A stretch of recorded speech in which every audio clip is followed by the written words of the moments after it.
Yes, it's the food blog. Well, as you might expect, in a resort as high-end as this one, they do a lot with food. It's one of the weird juxtapositions about being in the middle of nowhere and having everything. At mealtime, you show up to the dining room, they have a menu for you to look at. There's a couple of appetizers and four entrees and one or two kinds of dessert.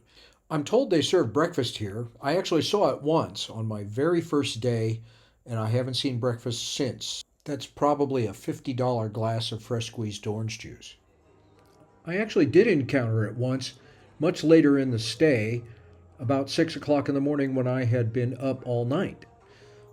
But as you can see, they've got all kinds of amazing things to make omelets, fresh fruit, all kinds of baked stuff that they bake right then. I would typically grab a muffin and a croissant and walk back to my room at about 6 a.m.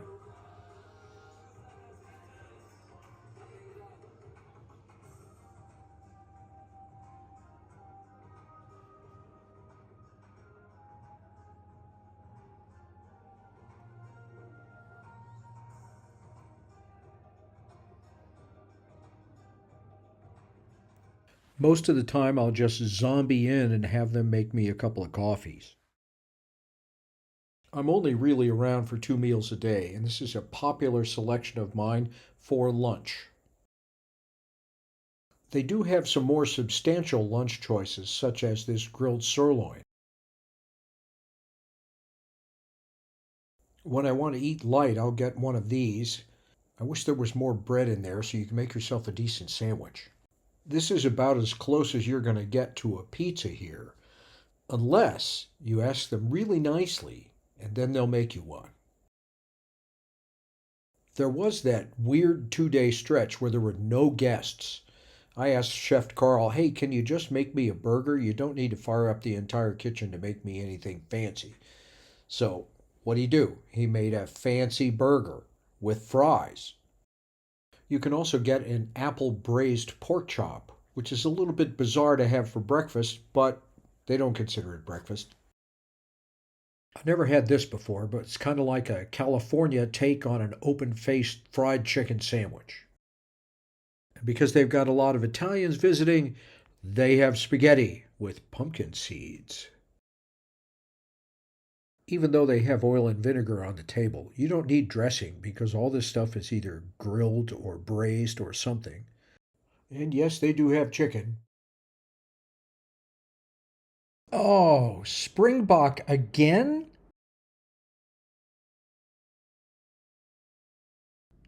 As you might expect from a five-star place like this, they do a lot with wine here. And if you've been following all the blogs, you've already seen Franz here, who is the wine steward. Well, I think it's fascinating. They've got a full-on wine environment here, and Franz is the man. So I asked him to sit down for a little interview, and here it is. Okay, I'm sitting here with my friend Franz, who, amongst doing many, many jobs here, actually has a real passion for wine. So when did you first discover that you really liked wine and wanted to pursue that? It was quite funny because frankly I was working for a restaurant in Cape Town, but initially I moved from Namibia to Cape Town for study purposes, and I wanted to major actually in medicine. But along the way, as I was working in a restaurant called Chapman's Peak Hotel in Cape Town, I discovered a guy called Duncan Savage that was on my first year of studying science. Then Duncan has offered me that if I study science, if I major in oenology and viticulture, he was going to fund my studies, whereby he promised that he's going to give me fund my tuition fee, my accommodation fee, and some pocket money. So that's where I started. Okay, I majored in viticulture, and I never understood what that was, but it was the study of wine indeed. So fast forward, as I finished that, and that's the first time that I learned and served a wine was at a restaurant. So I got an interest in wines actually. So you were in South Africa, so naturally you gravitated towards South African wines? Yes. Yeah? So this is a passion of yours now? Yeah, the South African wines indeed, it's actually a passion due to the terroir of it. Studying the surrounding area of the South African vineyards has actually inspired me, and I saw the uniqueness in it. because we rate it as the 8th gen in the world of productions of wine. But indeed, to me, it doesn't sit there because our Terroir of South Africa landscape allows for a better wine production, and it's just our wines, South African wines are just the best. Can't be compared to Bordeaux because I'm not a fan of Bordeaux but of South African wines. Well, so what do you have there? What is that variety you have? So here I'm having a wine. It's called the Pinotage. So Pinotage is actually a hybrid of two grapes, which is a Cinsault and a Pinot Noir. So they wanted to create this one that I'm drinking here. It's actually a 21 Goebbels from Stellenbosch, a 2020 vintage. But what they actually wanted to create on this wine was actually a Pinot Noir wine, a wine that resembles a Pinot Noir, not high on tannin, well balanced on acidity, and it ended up that the one that I had, the 21 Goebbels, actually it's a full-bodied wine. Quite one of my favorite that I drink here and there, but I'm more of a Cabernet Sauvignon fan. Yes. Well, you've given me a number of different Cabernet Sauvignons, and they're all terrific. Mm-hmm. The wines that they serve here at And Beyond, are they mostly South African, or do you have a wide variety?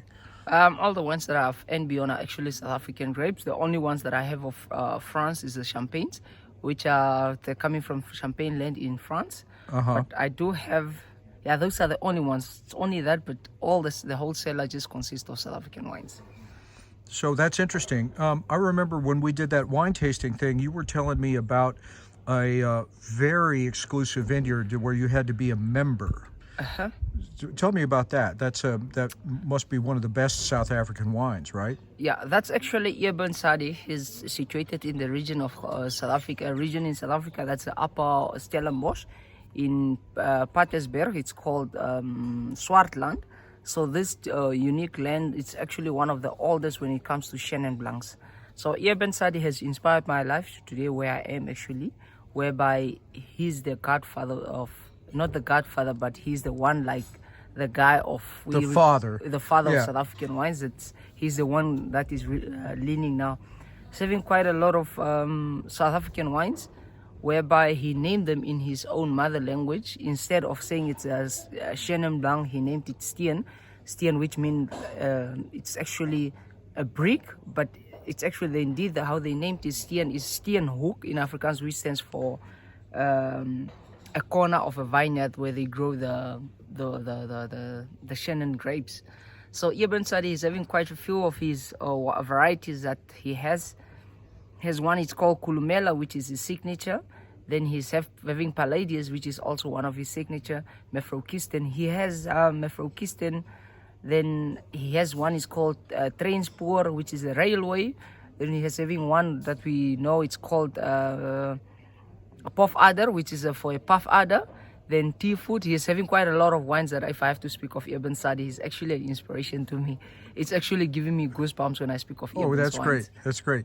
So I remember you talking about some innovative techniques that he had with covering the grapes with something to get more flavor and things like that. Is he an innovator?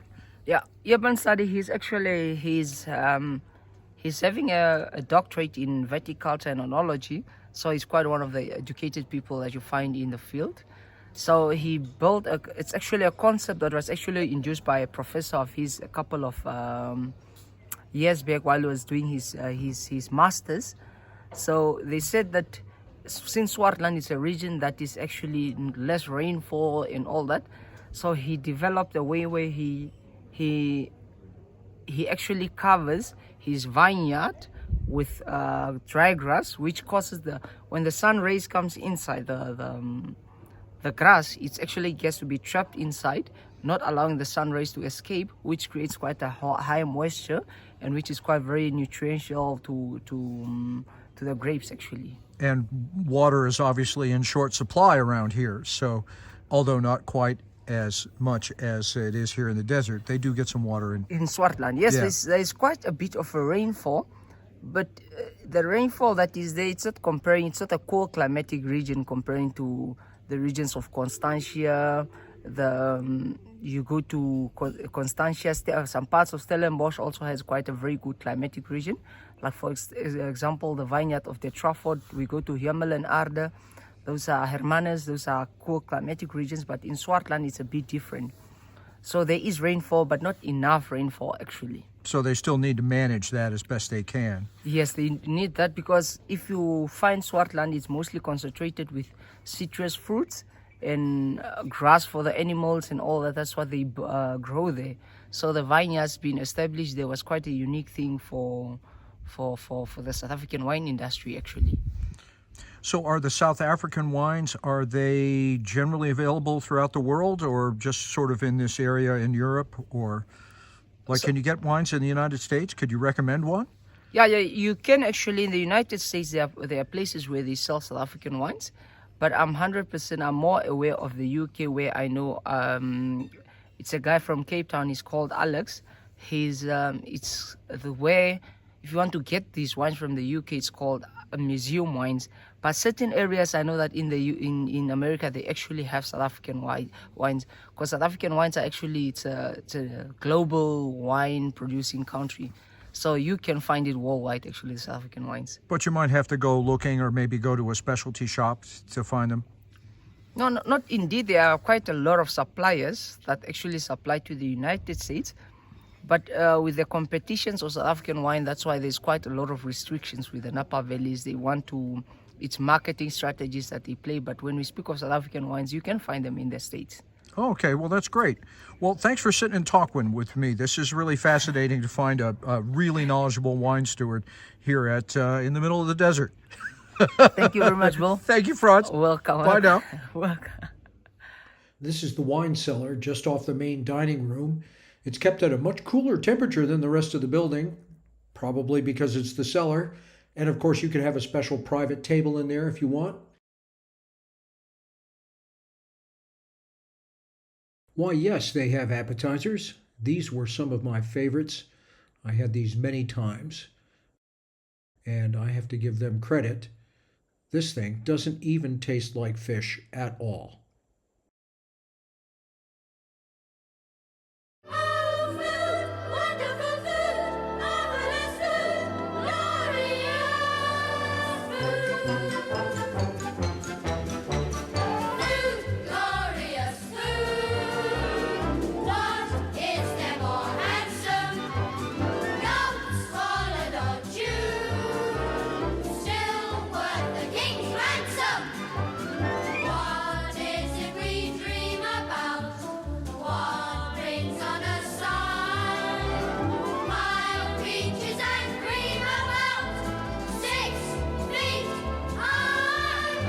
This is head chef Libius, who started in the scullery, worked his way up to grill master, and then became the head chef here at and Beyond.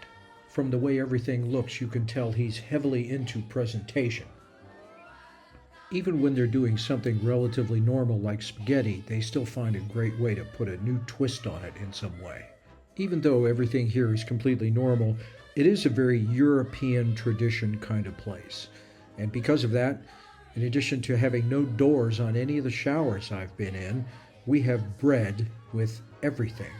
I've probably had 25 different kinds of bread since I've been here, and it's always served with something delicious to smear on it, and it's amazing. Our senses go reeling, one moment of knowing that full of feeling, food, glorious food. What would we give for that extra bit more? That's all that we live for. Why should we be fated to do nothing but prove?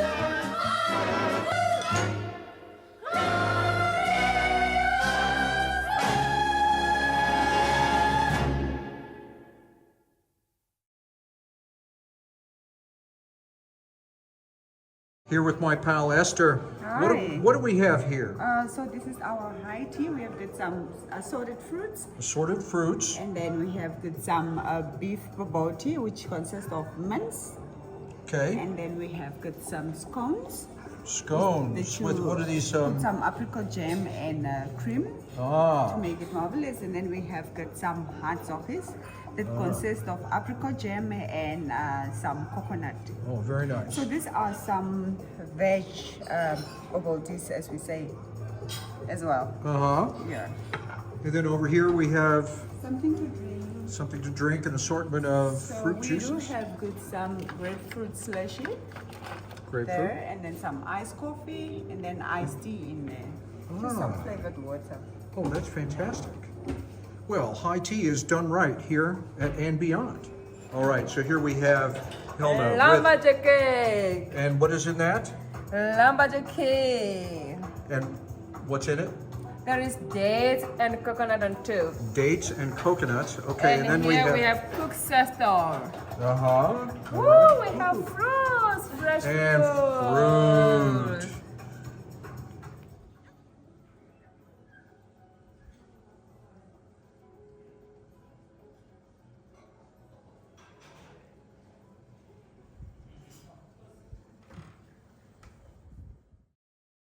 They really do a lot with trying to vary the way the tables are set up in the dining room.